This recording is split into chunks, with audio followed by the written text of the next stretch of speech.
Hello, everyone, and welcome to our weekly Catalyst meditation for this week. Um, the way we do this, and the weeklies are a little bit different from our daily Catalyst meditation, is I usually start with talking about something.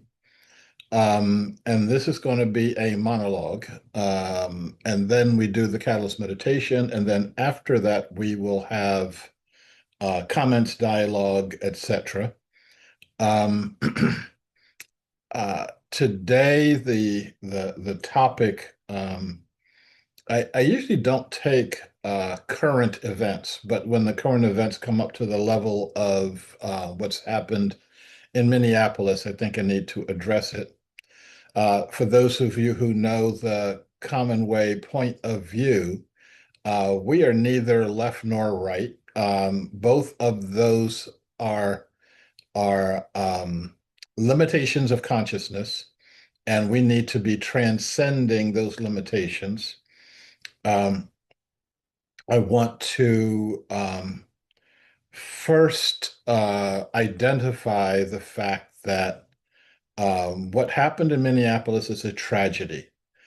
And the levels of that tragedy are not known to us yet.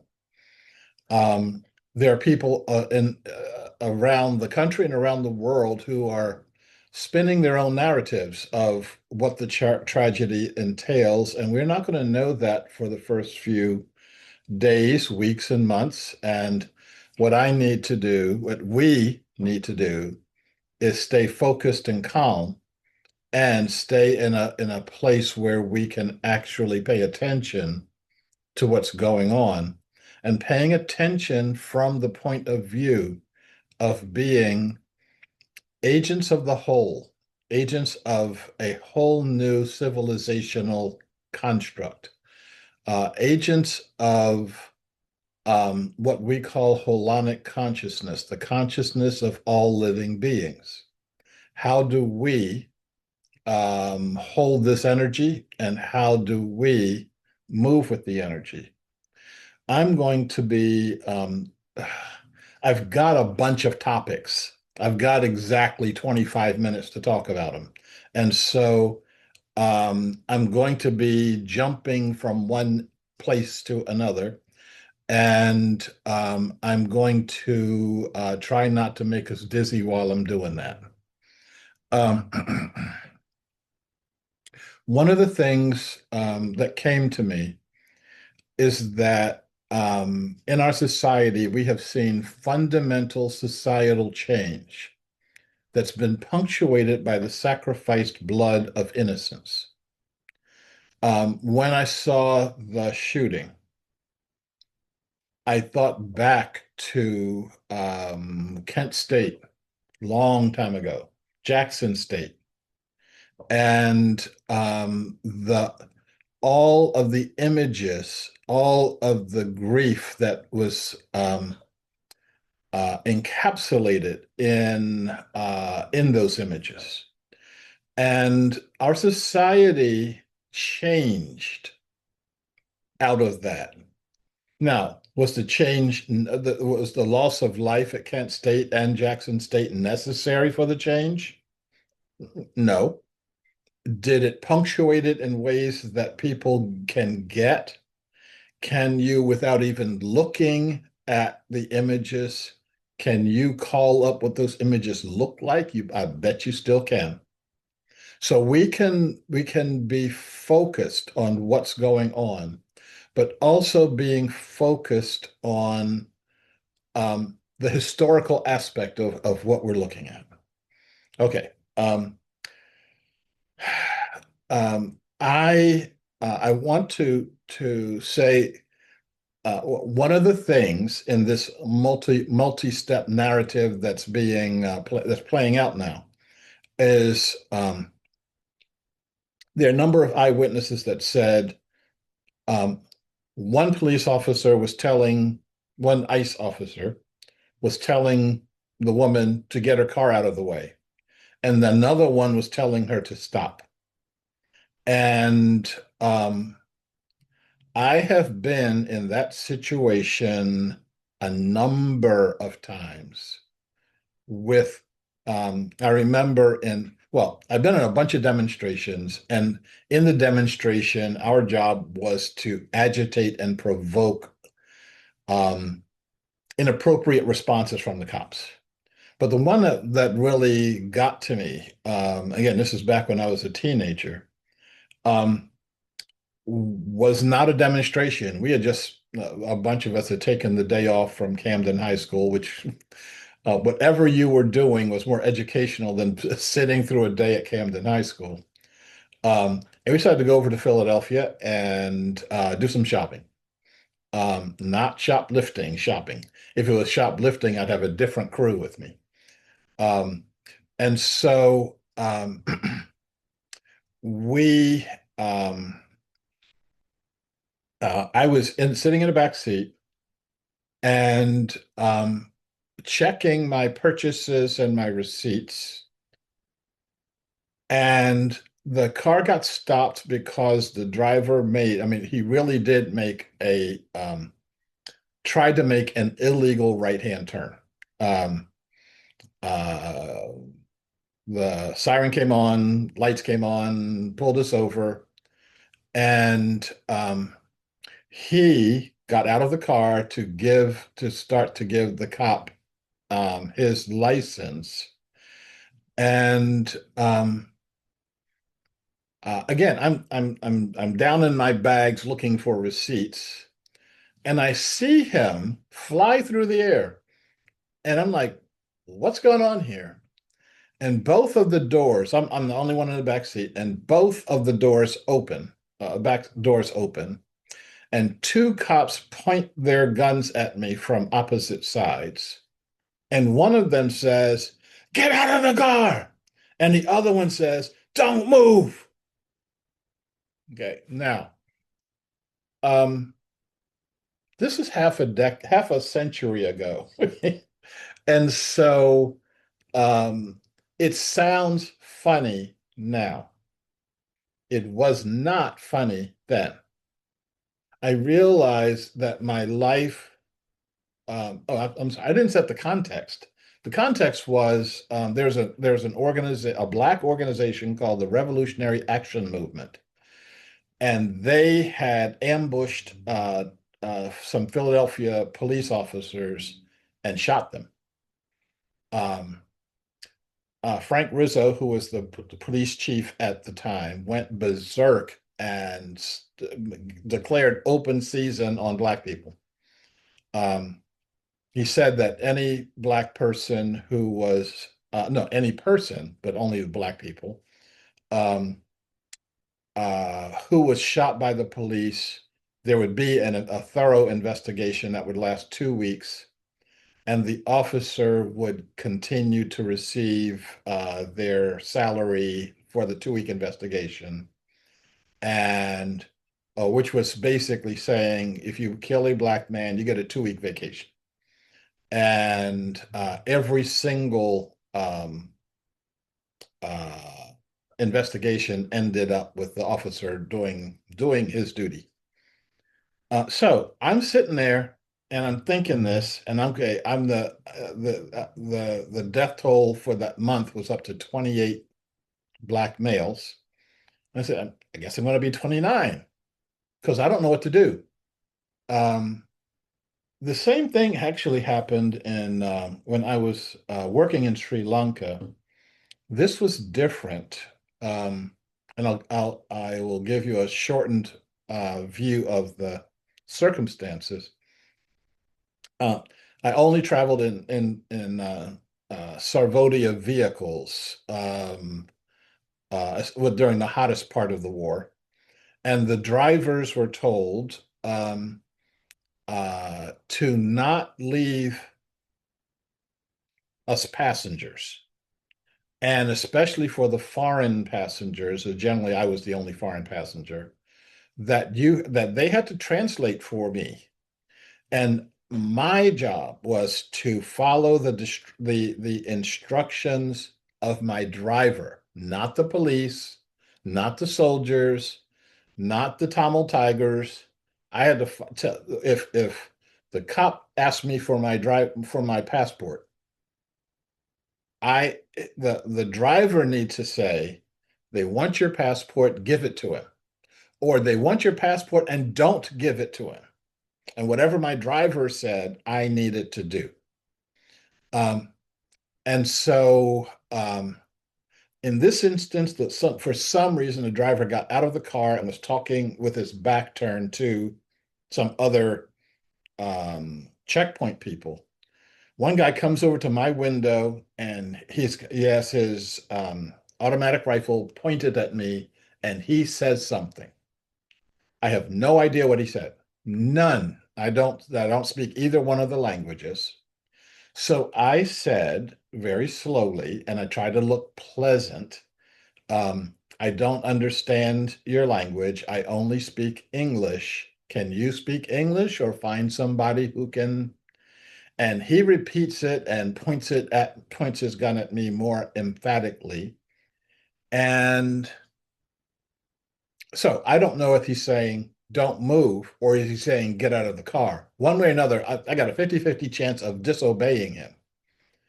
And one more time, your life flashes through your eyes, and you have this experience of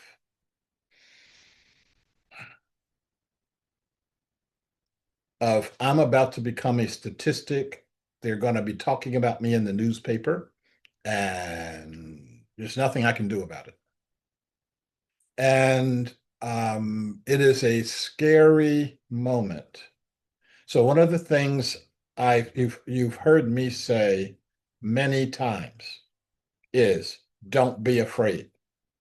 Um, of all the situations that are going on are designed to make you fearful. Don't buy it. Don't fall for it. Okay. There's a little asterisk after that, and the asterisk has a footnote that says, um, except when people are pointing loaded guns at you and you don't know what to do. That's a really rational time for you to actually be afraid, and I was. Um, I want to go to another point, um, and that is, as you know, I tend to get my news by reading it. I don't like looking at images. I'd never do the talking heads thing on the news anymore. Um, it distorts reality. It doesn't give it. Um, the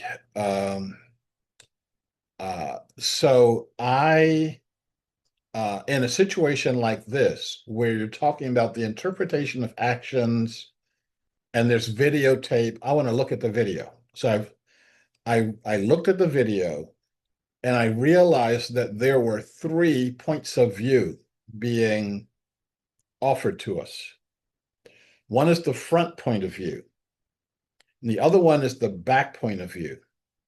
And the third one is the Trump point of view. And um, most of the time, when you see the President of the United States just making shit up, whatever is bouncing around the top of his head first thing in the morning is what comes out of his mouth. And that can be something as ludicrous as the last TV show he watched. It can be something as consequential as um, taking over Venezuela because you can do it, and that particular president pissed you off about something or another. Um, And having that as a background, I'm having that as a you know this is going to happen, and you know that it's going to bend the narrative. You know that no matter where all the people on the news for some reason think it's just like whatever he says, we have to treat it as though it were uh, reality, and then start talking about it, don't start reporting it.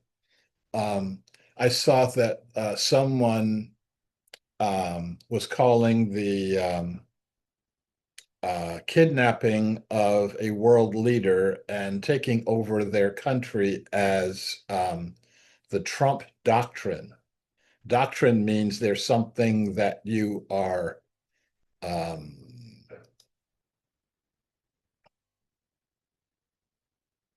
that you're espousing. Um, and it makes it sound as though you actually thought about it more than waking up in the morning and saying, I think I'll take over Venezuela today. Um, when we are talking about domestic situations and situations on the street, there are people who listen to him and act on what they have heard, um, just like he looked at the video and saw officers on the ground from being run over by a car. There are other people who follow that lead and will see the same thing. And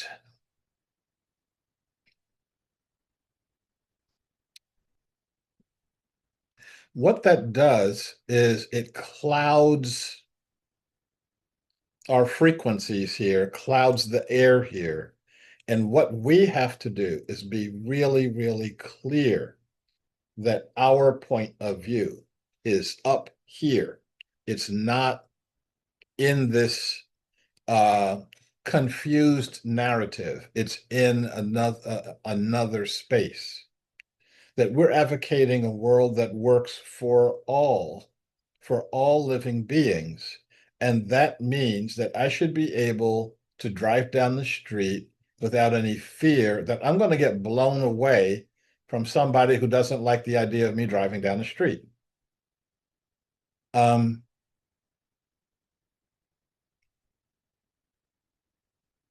okay. Let me, for each of these points I'm making, um, for those of you who know me, you know I can go for a couple of hours on each point.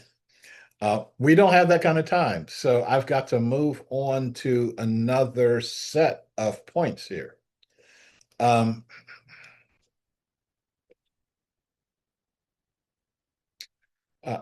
a number of you have heard me say this before.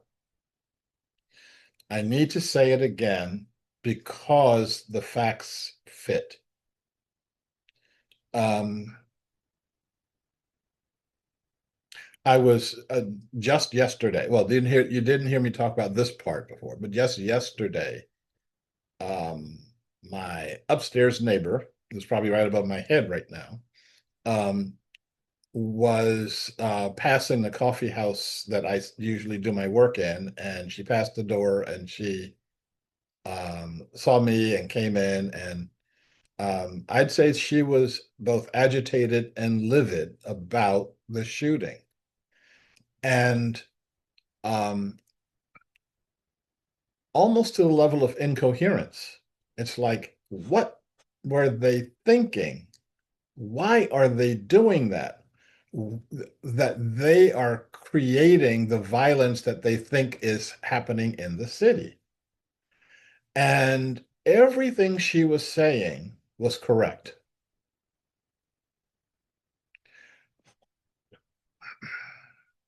But we have to elevate our own consciousness. No one's going to do that for us. We have got to take that step back from the circumstances above the circumstances and look at what you're being called to do. Because most of us are not responding to what we're being called to do at this point in time.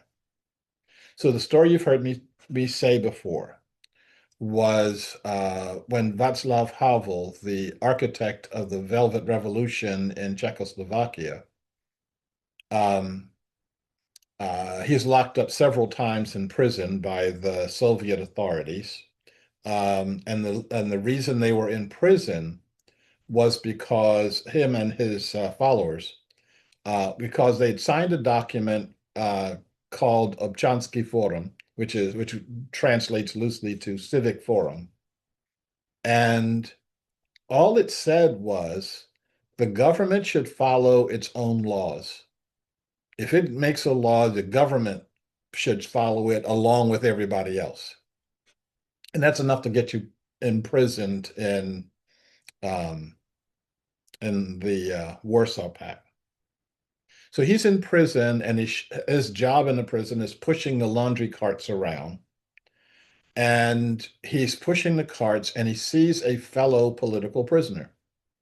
And he didn't know this guy was in the prison. So they had like 5 minutes that they could talk to each other before the guards would come and break them up. So you see someone in the prison, you're both there because you're on the wrong side of the politics of the state. What do you talk about? And it would be very easy to talk about um, how unfair it is that you're in a prison, how much you miss your wives and children, how bad the food is, how much you want to be out. Those would be typical, understandable conversations. No one would fault you for having any of those conversations, but we have to do more. So what Havel and the other guy did in their 5 minutes in the middle of a Soviet prison, being there because they're political prisoners, they spent the 5 minutes talking about the nature of the society they were going to create when they got out. So when they got out, Havel was released from the prison, dusted off. They put a suit on him and made him the president. The other guy, they dusted him off, put a suit on him, took him up to the castle, and he became the foreign secretary. So my question for us in the middle of the chrysalis now, and we're in the middle of the chrysalis, what is the conversation that we're having in our own hearts? What is the conversation that we're having with each other about the nature of the society that we're creating as of right now? Because if we're not having that conversation, this crap is going to keep going on and on and on. And then we'll have new crap that'll be even worse than this crap. And we have to be the inspiration for the world. And I'm not saying that really lightly. We've got to stand up and show people what we do, what the kind of society that neither the right or the left is calling for right now. We have to show people the kind of society that actually is going to answer the yearning of our heart, and the kind of society that reflects our spiritual, our moral, and even our practical aspirations, and to do it quickly, to do it out loud. Like I said, every day I wear my button that says creating a world that works for all. When I walk down the street, you know what I'm about. Okay. Um, if it's protesting this one or supporting that one, or this, like we have to elevate ourselves past that.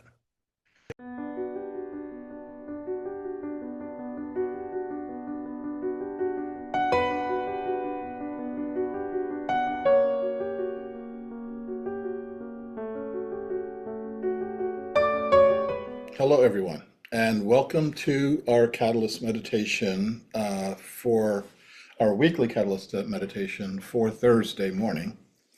I want to welcome all who have joined us today. I want to welcome those who are following on the outline, and I don't see anyone on the outline.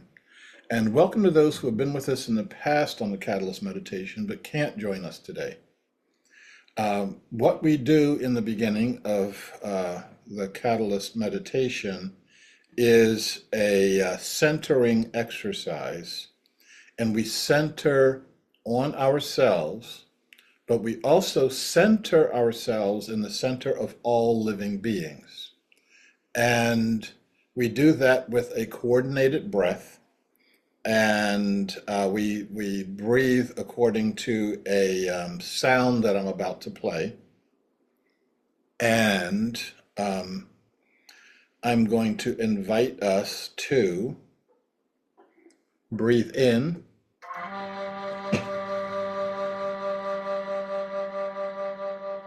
breathe out,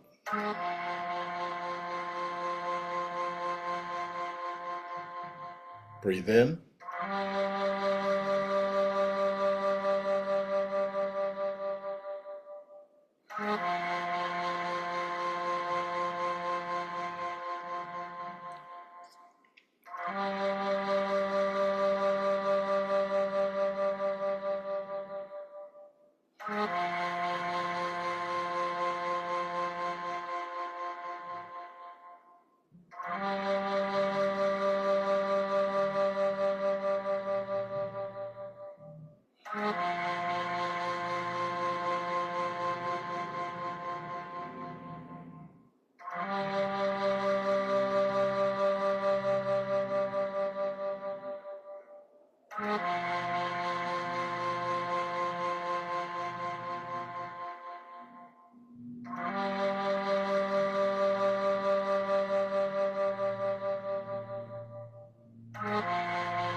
and if we can continue our meditation for another minute or so in silence.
And if we can come back to our mutual center, we will begin with our intentions. As the imaginal cells within the chrysalis come together to form the butterfly out of the disintegrated caterpillar cells, we come together to form a gateway for the meta-consciousness of the mind of Gaia.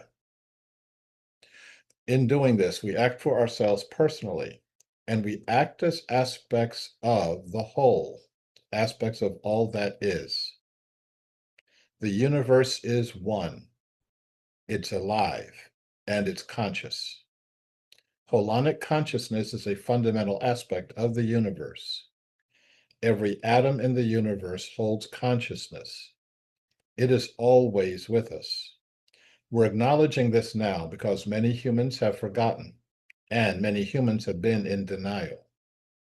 We act to reawaken our connection to Mother Earth for the benefit of all living beings. And we acknowledge our connection to all beings. Our oneness includes all humans, including those who have gone before and those who are to come. We are one with all beings who thrive on and in the air. We are one with all beings who thrive on and in the water. We are one with all beings who thrive on and in the earth. We are one with all beings who thrive on and in our bodies. We are one with all beings who thrive on light, the beings of the plant realms. We are one with all meta beings, and that includes the earth as a living meta being, air as a living meta being, fire as a living meta being, and water as a living meta being.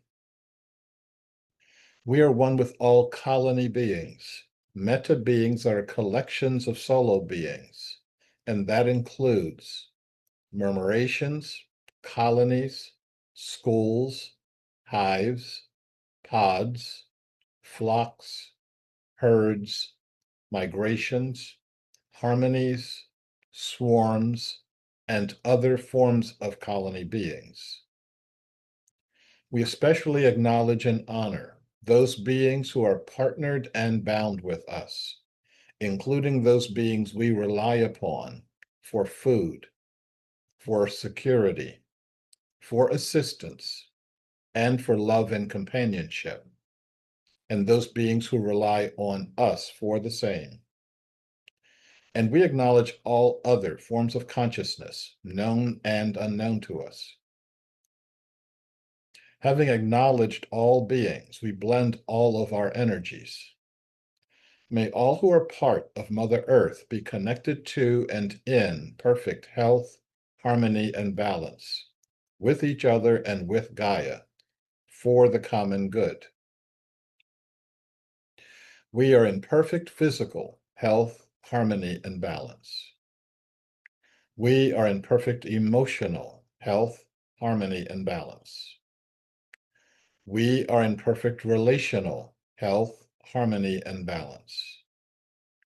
We are in perfect mental health, harmony, and balance. We are in perfect spiritual health, harmony, and balance. We are in perfect holonic health, harmony, and balance. We are in perfect spatial and temporal health, harmony, and balance. We are in the perfect place, at the perfect time, in the perfect conditions, and with the perfect beings. We set and we energize our declarations. We declare that the universe is one, is alive, and is conscious. We declare that holonic consciousness is a fundamental aspect of the universe. We declare that the earth and all earth beings are one. Together we form a meta-consciousness. We declare that all humans are one. One family, one species, one destiny. Separations are illusory. We awaken human consciousness from all illusions of separation. We declare that humans are colony beings. We deepen and expand our human murmurations, our human harmonies. We declare that Mother Earth is the ultimate governing principle, the way that humans govern their behavior on this planet, replacing all other forms of human governance. This is the way our behavior aligns with the will of the Earth. We declare that Mother Earth is providing all necessary resources to achieve the vision of a world that works for all living beings. We declare that we are creating a political and economic system where all beings participate in it. All beings are in relationship with it. All beings own it. All beings benefit from it. And all beings govern it for the common good. So we'll now begin our meditation. We will be meditating within the holonic energy of Mother Earth. While we're in this energy, we will be listening for any messages that we may receive that we can bring back to others. We'll also be making any personal requests that we may have. And we'll be deepening and expanding our human experience of our human murmurations, our human harmonies. We'll do this over the next 8 to 10 minutes, and we're going to start now.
Okay, if we can come back to our common center, we'll conclude our catalyst meditation with our inclusivity mantra.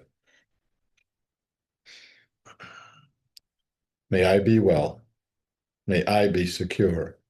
May I be happy. May you be well. May you be secure. May you be happy.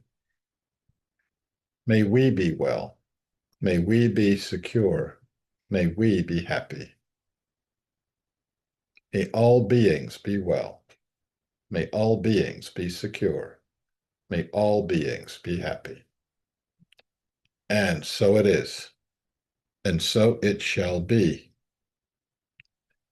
I want to thank you for joining us today.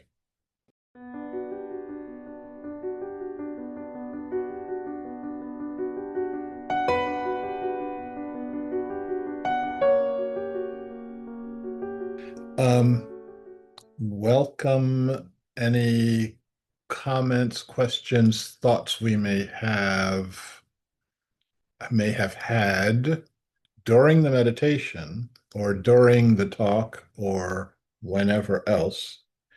We've got a couple of I don't know if they call these esterisms or not.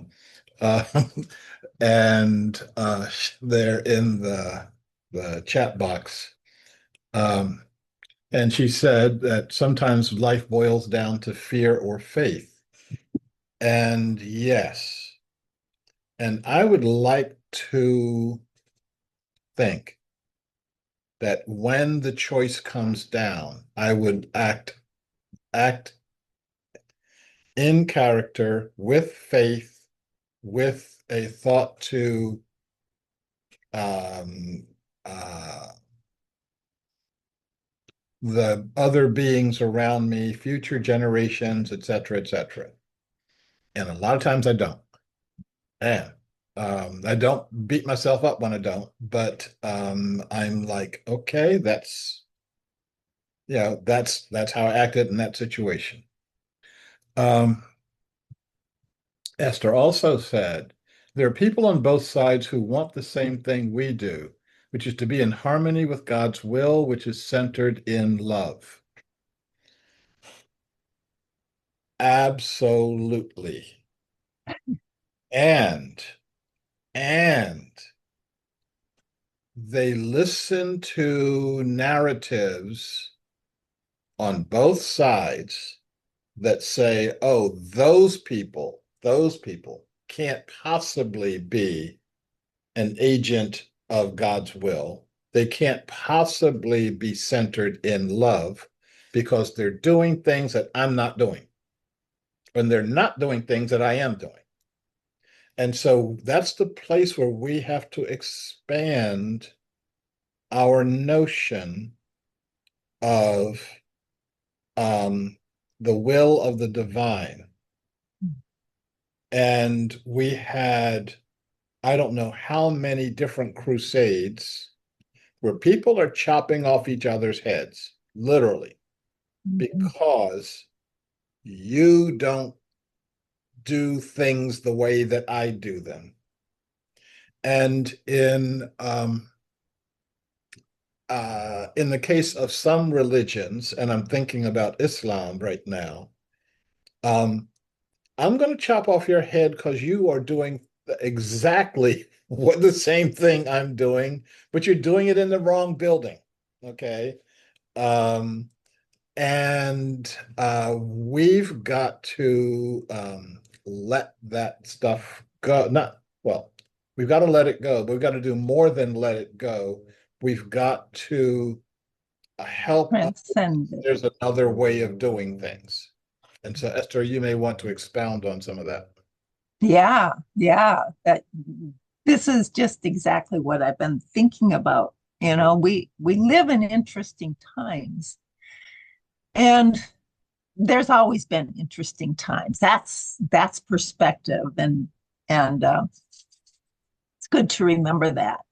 I too have faced death.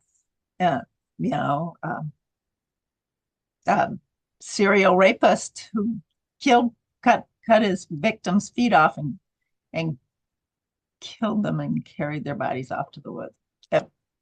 But anyway, I met him and I know for sure about that energy you're talking about, just praying and allowing God to work through you. And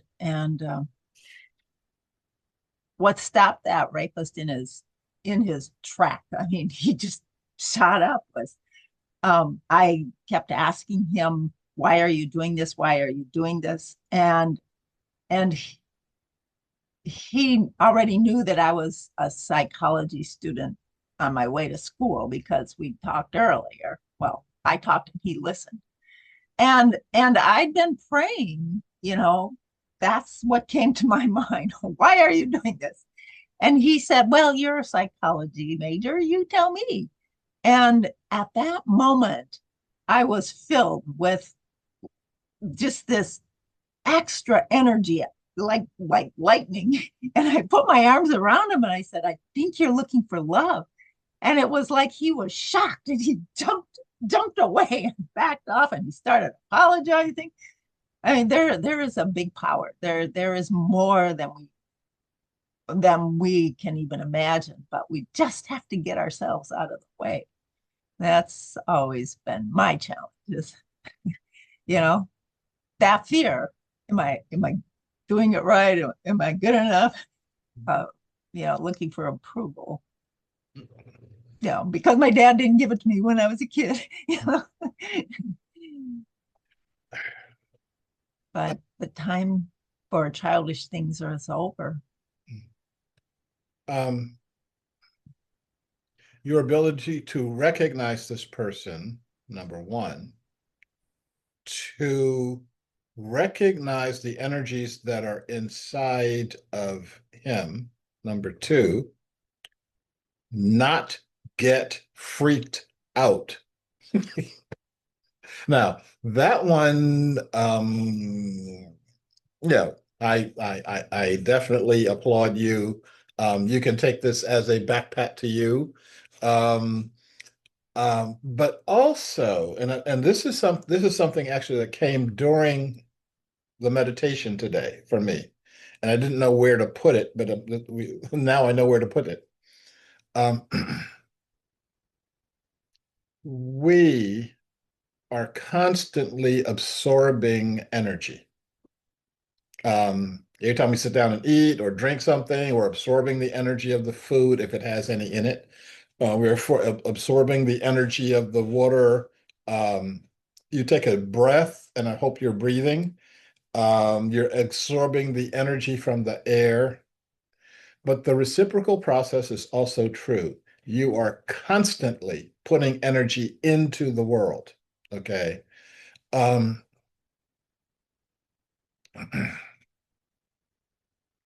I am uh so this was a straight face, Sharif. Part of the energy you put into the world happens in the bathroom. Okay.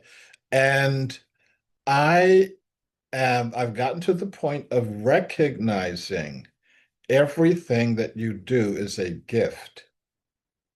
When you exhale on your plants, they say thank you.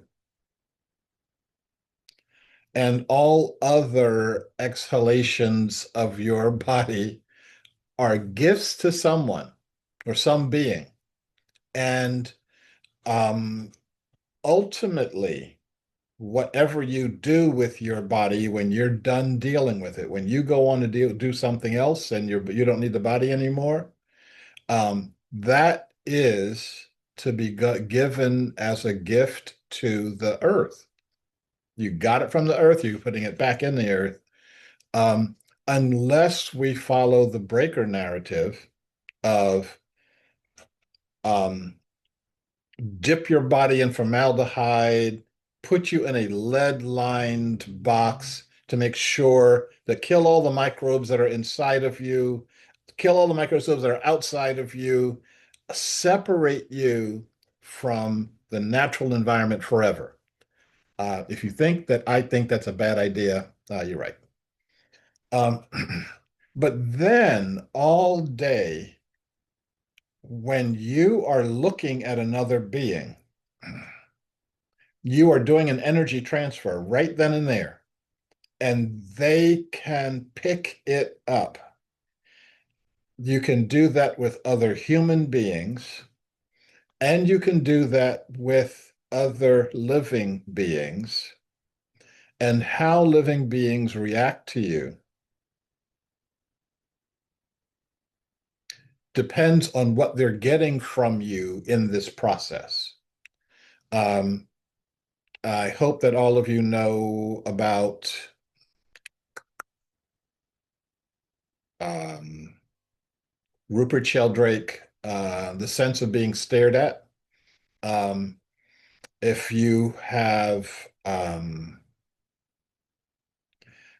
if you've been in any public situation, you've probably been on both sides of it, where um, you're looking at someone who's not looking at you. You're like their back. You're looking at their back or their side or whatever, and all of a sudden they turn and look right at you, like you hit them or touch them in some way. And you've also been in a situation where you feel something kind of weird, and you look over, and there's somebody quickly looking away from you. Okay, so you're getting these connections here. Um, and um, what you're connecting with is the essence of that person. And when the guy, Esther, you said you went and you hugged him, he got that essence, and his reaction is absolutely typical. He pushes it away. Get away. Yeah, and he's not aware of why he's doing that. But for him, the energy is overwhelming. The energy is so energizing, and he has been so cut off from it, he doesn't have receptors that will allow him to handle it. For him, he was feeling like he was drowning, and like drowning in honey, and which may be actually scarier than drowning in water. Okay. And um, I have um, um, been in situations like, well, first of all, I've been in a situation where my receptors are too small to deal with the immensity of the love that's all around me. Um, my receptors were Camden size, and stayed that way for a long time.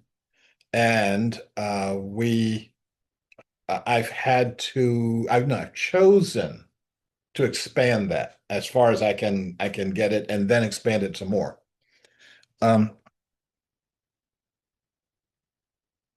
Expansion is always possible and always necessary unless you are cosmically conscious, in which case you wouldn't be here anymore. So if you're still here, you got work to do.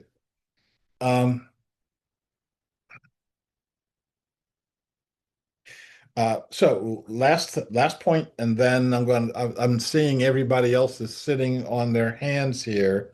The way we get recognized is to raise your digital hand if you know how to do that. Or if you don't know how to do that, you wave your meat hand around. And if you don't want to do that, you mute your microphone, and I'll see it go on, and then I'll recognize you if I am not too wound up in meat.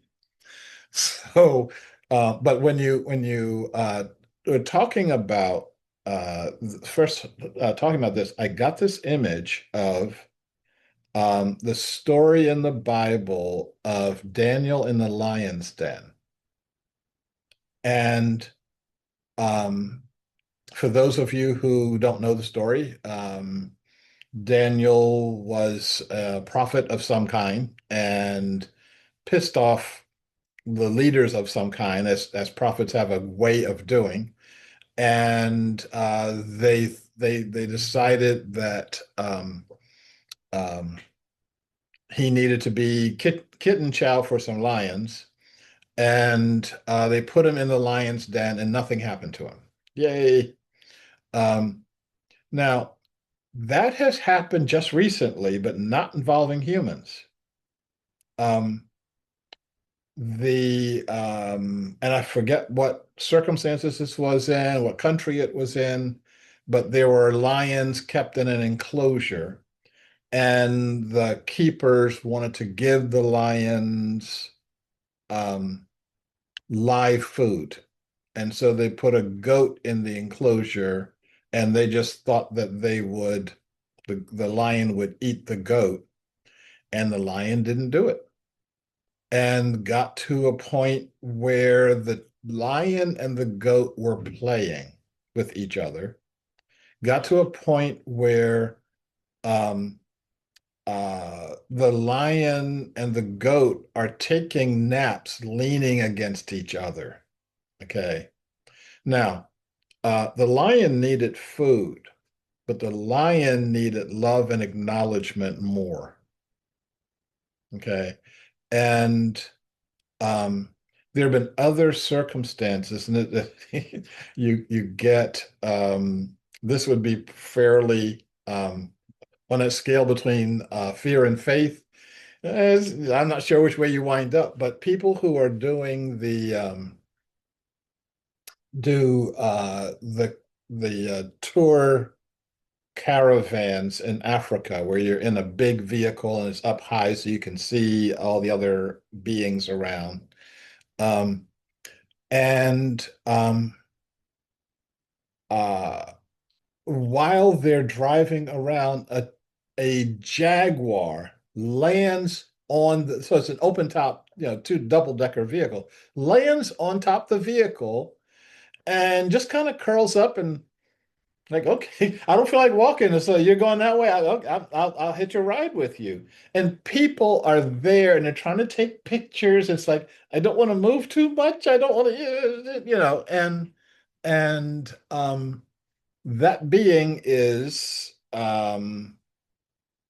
uh, knows that it's safe to interact with these humans when it's not always safe to interact with humans.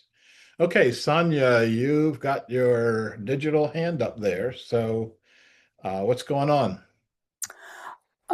Well, good morning, everyone.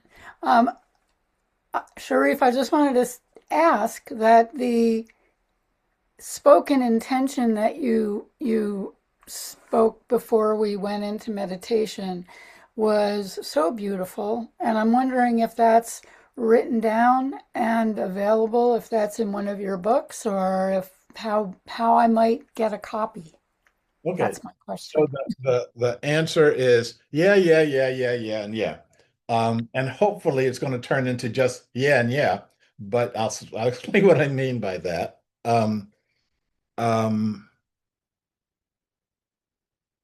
all that we're doing, I consider to be an experiment. And this is an experiment in holonic consciousness. And I started the experiment last August. No, so we've been doing this for a year and a half now, but I thought it was going to last a month or so. We're going to kind of get a few people together, start doing this, and then that was in August. September, I'll do something different. Well, we're now into 2026 and we're still doing it.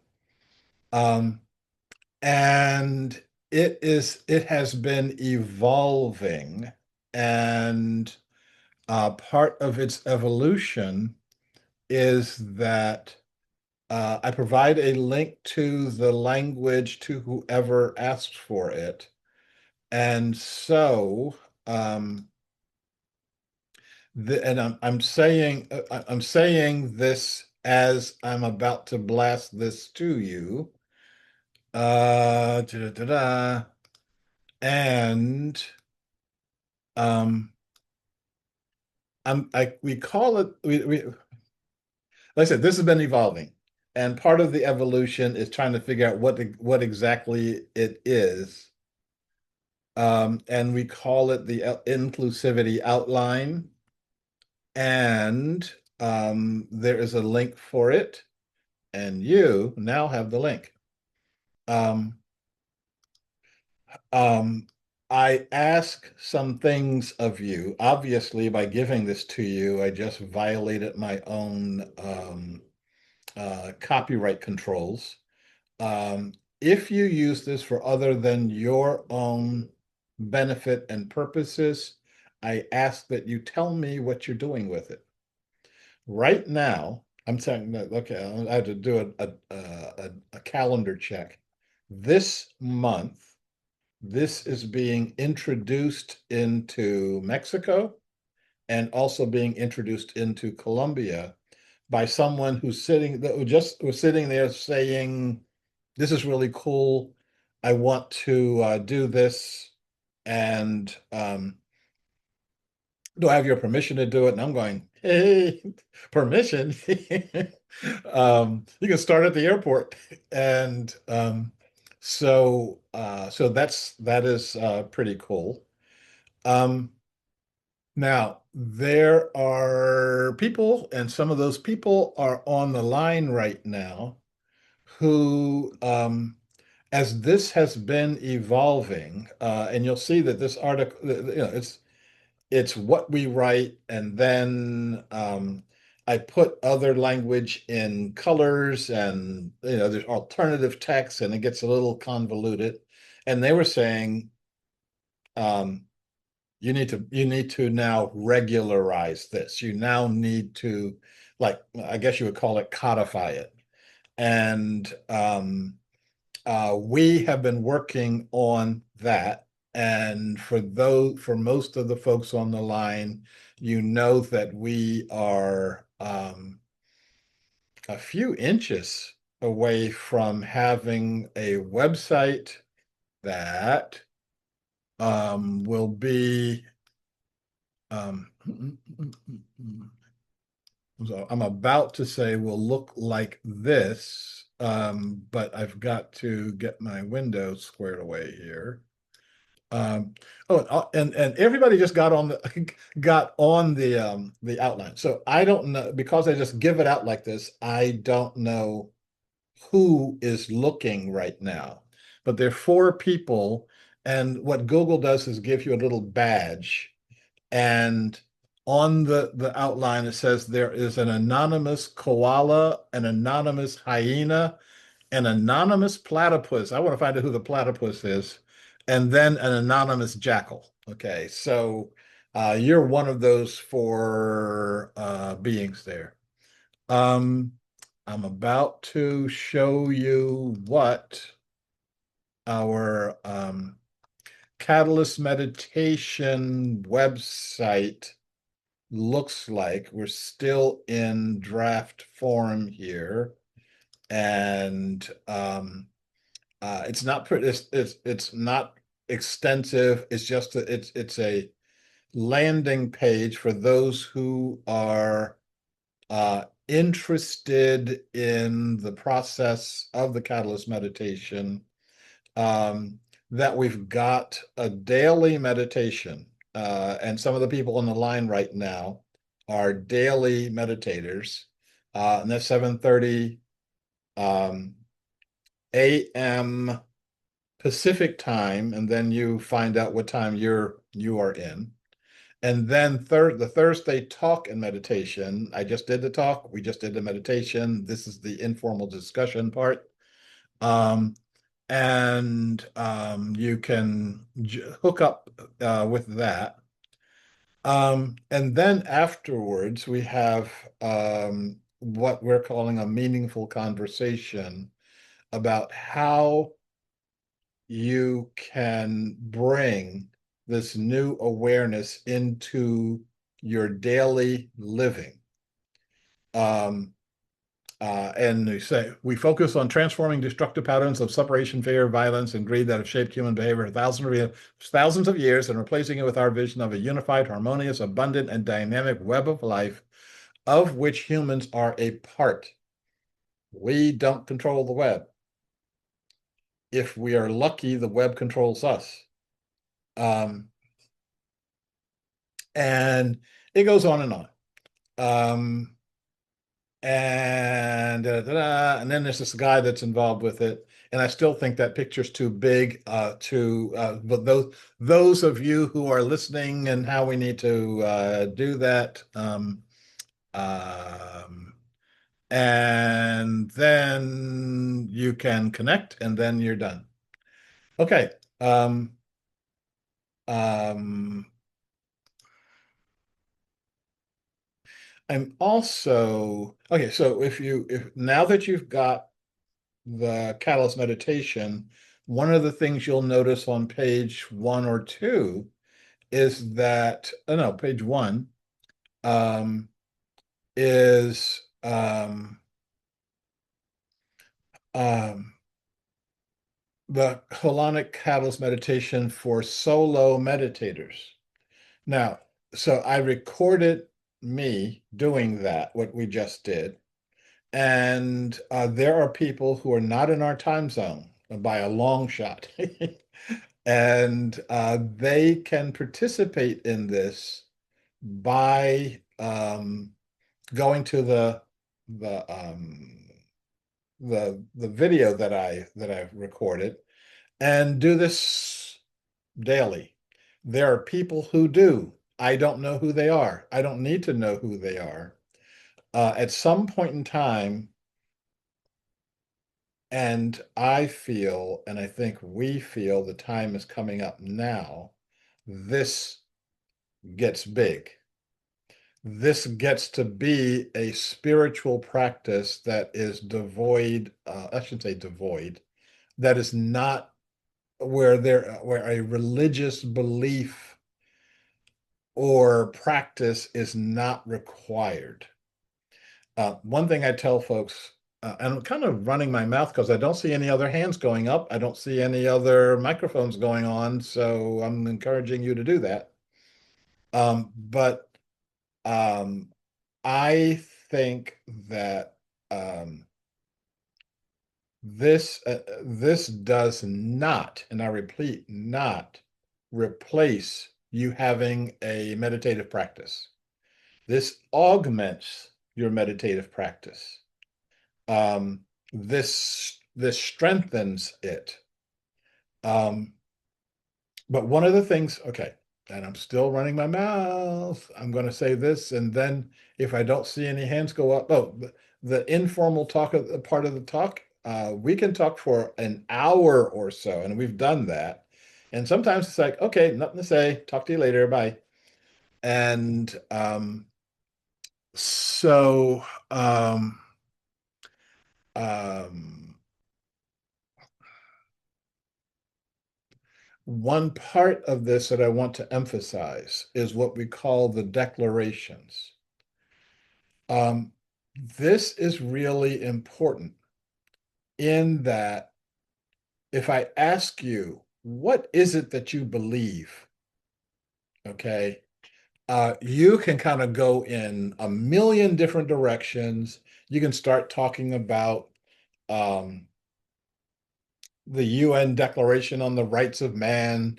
You could start talking about your uh, your latest trip to the ocean. You could start talking about the neighbor who pisses you off. Um, I don't have any pissy neighbors as of right now.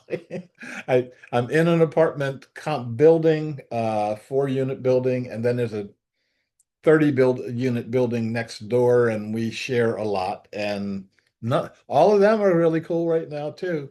But yeah, you can have all that stuff, and but that may not form your core. So these are the things that all of us, not just human beings, but all of us need to recognize and see. There have been a lot of things that we um, that have been proposed in this space, and I feel does not fit that it's old consciousness.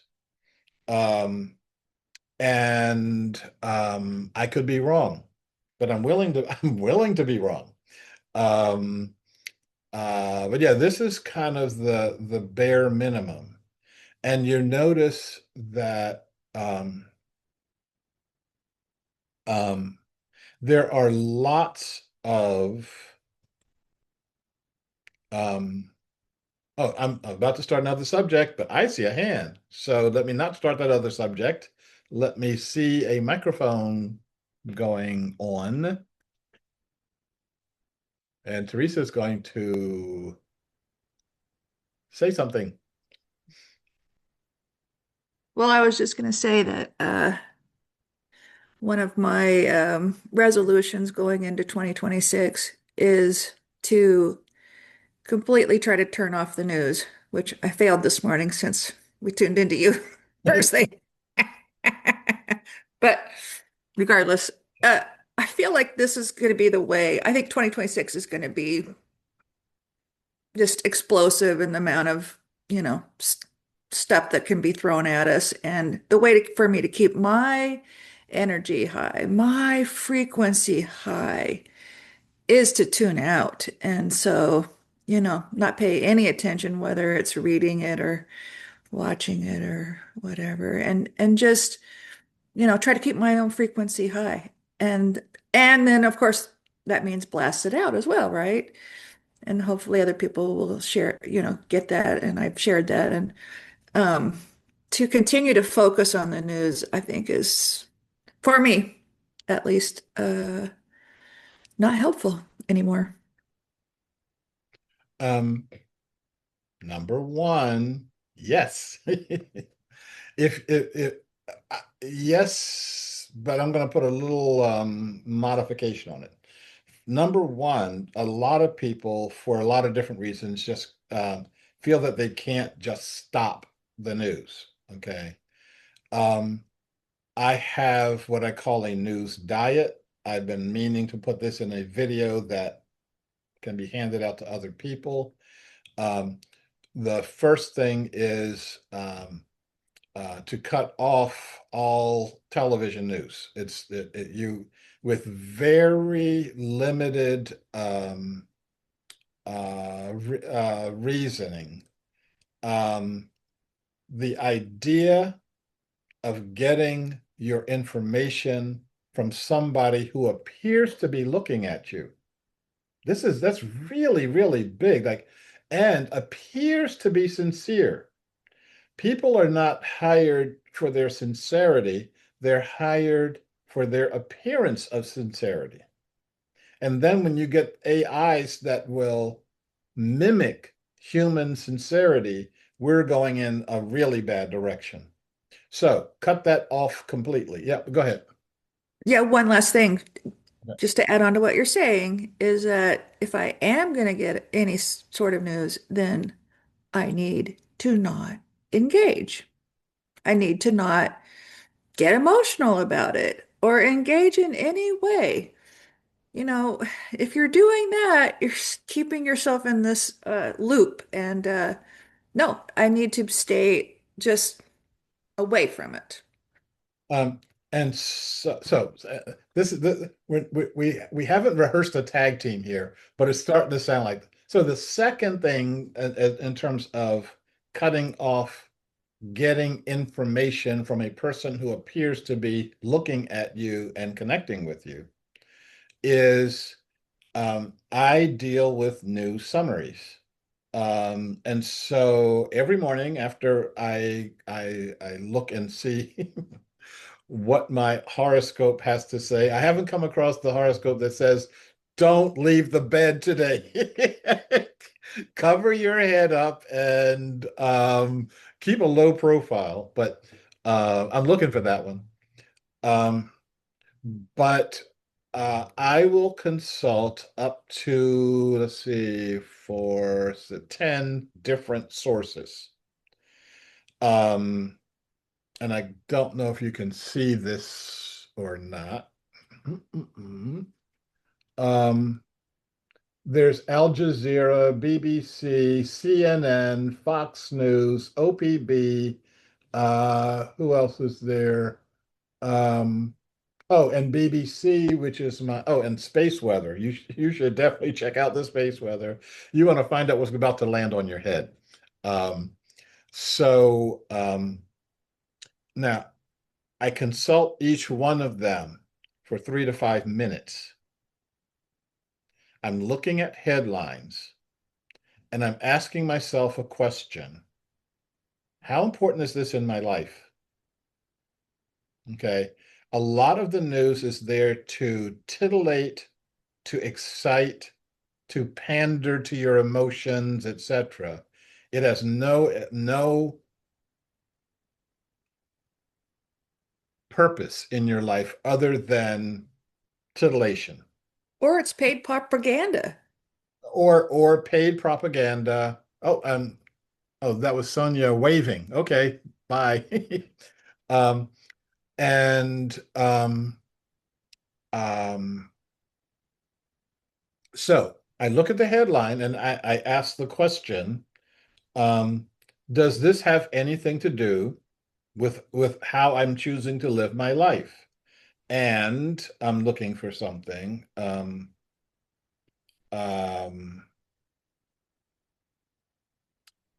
uh, Protesters and federal agents clash in Minneapolis after a woman shot dead by ICE. Do I need to know that? I now know it. I don't need to see pictures of it. I don't need to see what the clashes look like. I don't need to see blood on the camera. I don't. So I can take that. Um, U.S. involvement in Venezuela could last years, Trump says. Well, anything that Trump says is based on a delusional mind. Why would I pay attention to it? Okay.